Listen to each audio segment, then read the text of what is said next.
Hi hello नमस्ते, मी रुपाली स्वागत करत आहे रुपाज कॉर्नर या यूट्यूब चॅनलमध्ये. चला तर मंडळी, आज आपण बनवूयात कुरकुरीत कोथिंबीर वडी. सुटलं ना तोंडाला पाणी? बाजारात हिरवीगार छान अशी कोथिंबीर आलेली आहे. ती कोथिंबीर बाजारातून आणून मी निसून ठेवली होती. स्वच्छ पाण्याने धुवून घेऊन फ्रीजमध्ये ठेवलेली होती. आता मी ती काढून बारीक अशी चिरून घेतलेली आहे. कोथिंबीर बारीक चिरून झाल्यास मी ठेचा बनवायला घेतला. ठेच्यासाठी मिरच्या, 7 ते 8 लसणाच्या पाकळ्या, जिरे, चवीनुसार मीठ आणि थोडासा ओवा घालून मिक्सरमध्ये छान असं बारीकसर वाटून घेतलं. एकीकडे 2 वाटी बेसन पीठ आणि अर्धी वाटी तांदळाचं पीठ मिक्स करून चाळून घेतलं आणि त्यामध्ये चवीनुसार मीठ आणि थोडीशी हळद टाकून त्यात आपले जी बारीक चिरलेली कोथिंबीर होती ती टाकून घेतली. बारीक चिरलेली कोथिंबीर त्यामध्ये टाकून घ्यायची.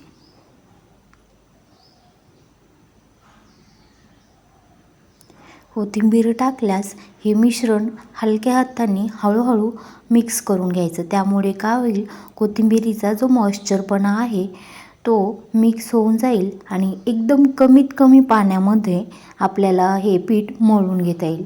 तुम्ही पाहू शकता मी कशा पद्धतीने कोथिंबीर प्रेस करत आहे. त्यामुळे कोथिंबीरीचा मॉइश्चरपणा येईल. आणि त्यामध्ये मी पांढरे तीळ टाकलेले आहेत आणि थोडे पांढरे तीळ साईडला ठेवले आहेत. पाहू शकता मी किती कमी पाण्यामध्ये, म्हणजे अगदी 2 चम्मच पाण्यामध्ये मी हे पीठ मळून घेतलेलं आहे. हलक्या हातांनी पीठ मळून घ्यायचं. मग त्यावर 1 चम्मच तेल टाकून अजून एकदा पीठ असं मिक्स करून घ्यायचं. पाहू शकता मी किती कमी पाण्यामध्ये पीठ मळलं आहे. असं छान असं आपलं पीठ मळून तयार आहे. आता एकीकडे एका प्लेटला मी तेलाची ग्रीसिंग करून घेत आहे. मग आपण जे पीठ मळलेलं आहे ते पिठाचा गोळा घेऊन त्या प्लेटमध्ये छान असं थापून घ्यायचं आणि आपण जे साईडला काढून ठेवलेली पांढरे तीळ होते ते तीळ त्यावर पसरून टाकायचे.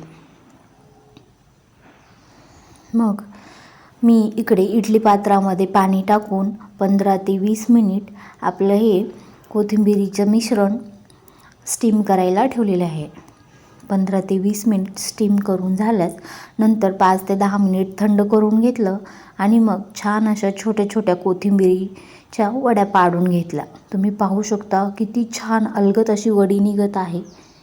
घरी नक्की बनवा. खायला एकदम कुरकुरीत आणि एकदम मस्त होणारी ही कोथिंबीर वडी आहे आणि एकदम सोपी. तुम्ही पाहू शकता किती छान अशा वड्या पडलेल्या आहेत. आता कढईमध्ये तेल टाकून आपण या वड्या फ्राय करून घेऊ शकतो. तुम्ही शॅलो फ्राय किंवा डीप फ्रायसुद्धा करू शकता किंवा तशाही खाऊ शकता. दिसायला एकदम कुरकुरीत झालेली आहे कोथिंबीर वडी. तुम्ही पाहू शकता कलर पण किती छान आलेला आहे. आणि ही कोथिंबीर वडी घरी नक्की बनवा. तुम्ही व्हिडिओ पाहता पण चॅनलला सबस्क्राईब करत नाही, म्हणूनच सांगते की चॅनलला लाईक, शेअर आणि सबस्क्राईब करायला विसरू नका. ही कोथिंबीर वडी घरी नक्की बनवा. बाय.